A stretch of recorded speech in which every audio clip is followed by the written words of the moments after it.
ಪಕ್ಷಾತೀತವಾಗಿ ಸೇರ್ತಕ್ಕಂಥ ಕೆಲಸ ಆಗಿತ್ತು. ಕನ್ನಡ ಭವನದ ಆಸನದ ಅದರ ಸಾಮರ್ಥ್ಯ ಸುಮಾರು 850 ಜನ ಕನ್ನಡ ಭವನದಲ್ಲಿ ಕೂರುವಂತದ್ದಕ್ಕೆ ಅವಕಾಶ ಇತ್ತು.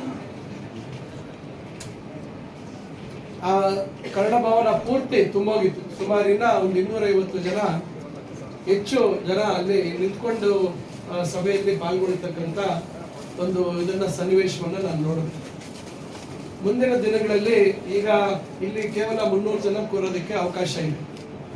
ಬಹುಶಃ ಇಡೀ ಜಿಲ್ಲೆಯಲ್ಲೇ ಹೆಚ್ಚು ಸಂಖ್ಯೆ ವಾಲ್ಮೀಕಿ ಸಮುದಾಯದ ಜನ ಸಂಖ್ಯೆ ಹೆಚ್ಚಿರ್ತಕ್ಕಂಥದ್ದು ಚಿಂತಾಮಣಿ ತಾಲೂಕಿನಲ್ಲಿ.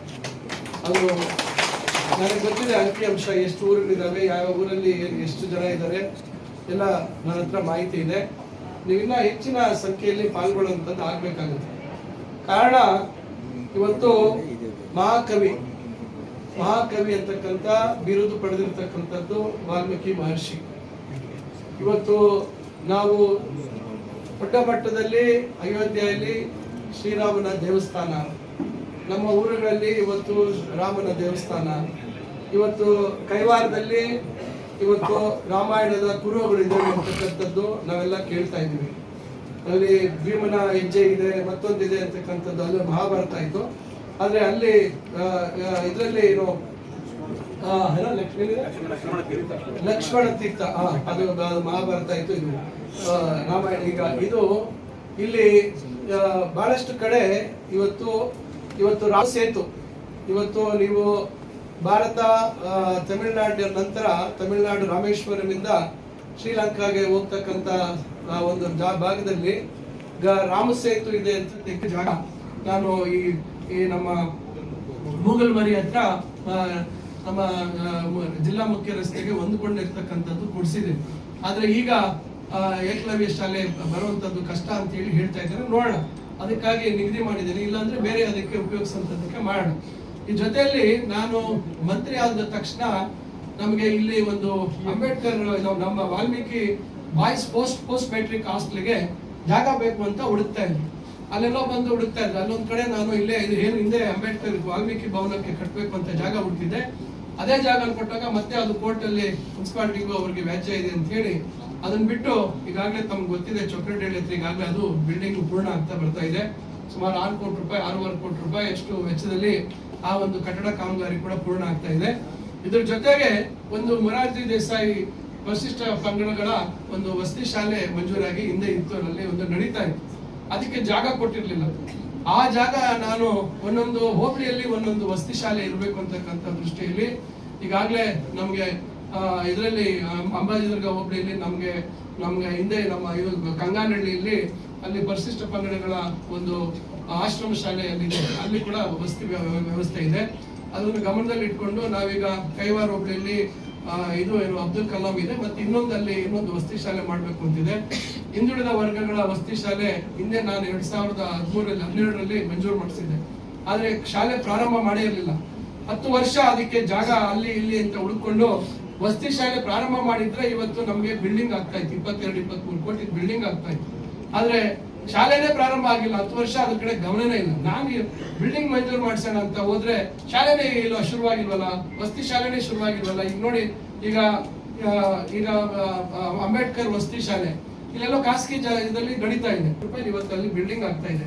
ಇಲ್ಲಿ ಕೋನ್ಕುಟ್ಲು ಬಿಲ್ಡಿಂಗ್ ಆಗ್ತಾ ಇದೆ. ನಾನು ಮೊನ್ನೆ ಬಿಲ್ಡಿಂಗ್ ಕಾಮಗಾರಿನೂ ವೀಕ್ಷಣೆ ಮಾಡಿದೆ. ಪ್ರಾರಂಭದಲ್ಲಿ 9 ಕೋಟಿದಾಗಿತ್ತು ಟೆಂಡರ್, ಈಗ ಮತ್ತೆ ಉಳಿದಿದ್ದ ಅಮೌಂಟ್ ಟೆಂಡರ್ ಆಗಿದೆ, ಅದು ಪೂರ್ಣ ಆಗುತ್ತೆ. ಈಗ ಅದು ನಡೀತಾ ಇದೆ. ಈಗ ಅದೇ ರೀತಿ ಈಗ 22 ಕೋಟಿ ಇವತ್ತು ನಮಗೆ ನಾನು 10 ಎಕರೆ ಜಾಗ ಕೊಡಿಸಿದ್ದೀನಿ. ಇಲ್ಲಿ ಮುರುಗಮಲಲ್ಲಿ 10 ಎಕರೆ ಇವತ್ತು ಮೊರಾರ್ಜಿ ದೇಸಾಯಿ ಪರಿಶಿಷ್ಟ ಪಂಗಡಗಳ ವಸತಿ ಶಾಲೆಗೆ 10 ಎಕರೆ ಜಾಗ ಕೊಡಿಸಿದ್ದೀನಿ. ಈಗ ಅಲ್ಲಿ 22 ಕೋಟಿದು ಇವತ್ತು ಟೆಂಡರ್ ಆಗಿದೆ.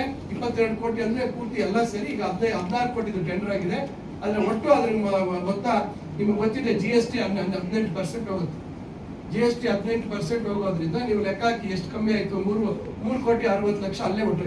ಒಂದು ನಮ್ಮ ವಂಶ ಅಂದರೆ ಒಂದು 7 ಪಾಲಪಟ್ಟೆಗಳನ್ನು ಪಟ್ಟಂತಹ ವಂಶ. ಅದಕ್ಕೂ ಒಂದು 10-20 ವರ್ಷಗಳಿಂದನೂ ಸಂಘಟನೆ ಕಟ್ಕೊಂಡು ನಮ್ಮ ಸಮಾಜ ಗುರ್ಸ್ತಕ್ಕಂತ ಕೆಲಸ ಯಾರೂ ಕೂಡ ಮಾಡ್ಲಿಲ್ಲ.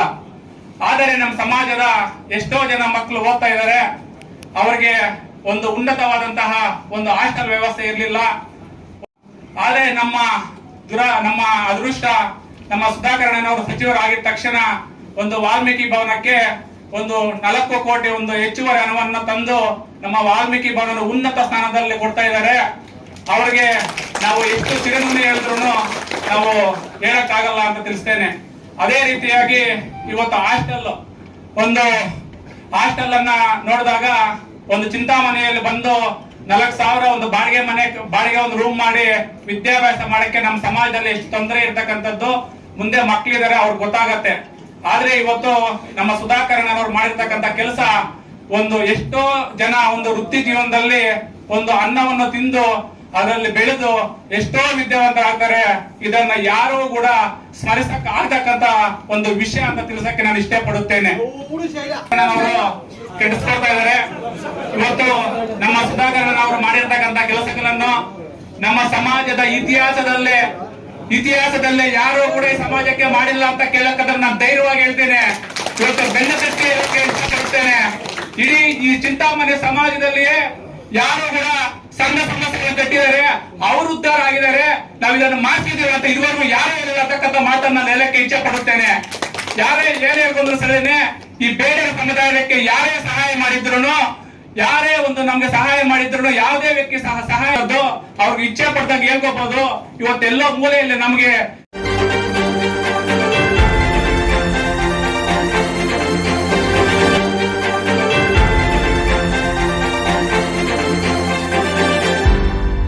ನೀವು ನಮ್ಮ ಚಾನಲ್ಗೆ ಸಬ್ಸ್ಕ್ರೈಬ್ ಆಗಿಲ್ಲ ಅಂದ್ರೆ ಈಗಲೇ ಸಬ್ಸ್ಕ್ರೈಬ್ ಆಗಿ ಪಕ್ಕದಲ್ಲೇ ಇರುವ ಬೆಲ್ ಐಕಾನ್ ಕ್ಲಿಕ್ ಮಾಡಿ. ಮತ್ತಷ್ಟು ಅಪ್ಡೇಟ್ಗಳಿಗಾಗಿ ಫೇಸ್ಬುಕ್, ಇನ್ಸ್ಟಾಗ್ರಾಮ್, ಟ್ವಿಟರ್ನಲ್ಲಿ ಫಾಲೋ ಆಗಿ.